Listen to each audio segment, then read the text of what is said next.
বায়ু দূষণ কমাতে বিশ্ব ব্যাংকের সহায়তায় একটি প্রকল্প বাস্তবায়ন করা হবে বলে জানিয়েছেন পরিবেশ উপদেষ্টা সৈয়দা রিজওয়ানা হাসান।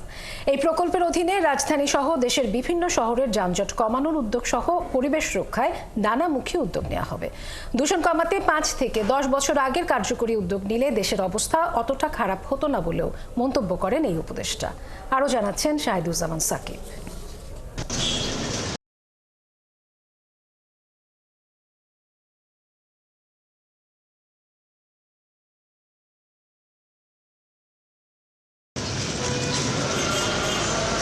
বেশ কয়েক বছর ধরেই বিশ্বের শীর্ষ ঘনবসতিপূর্ণ মহানগরী ঢাকা বিশ্বের সবচেয়ে দূষিত শহরের তালিকায়ও শীর্ষস্থান দখল করে আছে।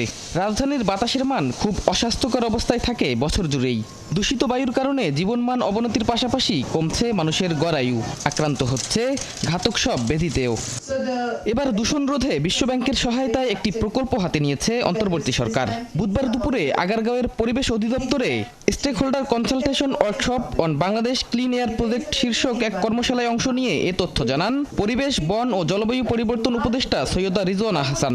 আমরা এমন একটা কর্মপরিকল্পনা করব সকলকে সাথে নিয়ে, সরকারের সকল সংশ্লিষ্ট অধিদপ্তরকে সাথে নিয়ে, যাতে করে আমরা বলতে পারি যে আগামী 1 বছরে আমরা 5% কমাবো, তারপরে আমরা 10% কমাবো, এভাবে করে আস্তে আস্তে কমিয়ে এটাকে আমরা একটা সহনশীল মাত্রায় নিয়ে আসবো। ওয়ার্ল্ড ব্যাংক যেহেতু যোগ দিয়েছে, সাথে যদি আমরা অন্য দাতা সংস্থাও পাই, ঢাকা শহরের রাস্তাগুলোকে আমরা একটা কন্টিনিউয়াস রিপেয়ারিং এর মধ্যে রাখতে পারবো। পরিবেশ ঠিক না থাকলে কোনো উন্নয়ন প্রকল্পই কাজে আসবে না উল্লেখ করে পরিবেশ উপদেষ্টা বলেন, সময় মতো পরিবেশ দূষণ রোধের উদ্যোগ না নেওয়ায় আজকের এই অবস্থা সৃষ্টি হয়েছে। আপনারা আমার জীবনের মান কমিয়ে দিচ্ছে, আয়ু কমিয়ে দিচ্ছে, আমার আপনার সন্তানকে অসুস্থ করছে।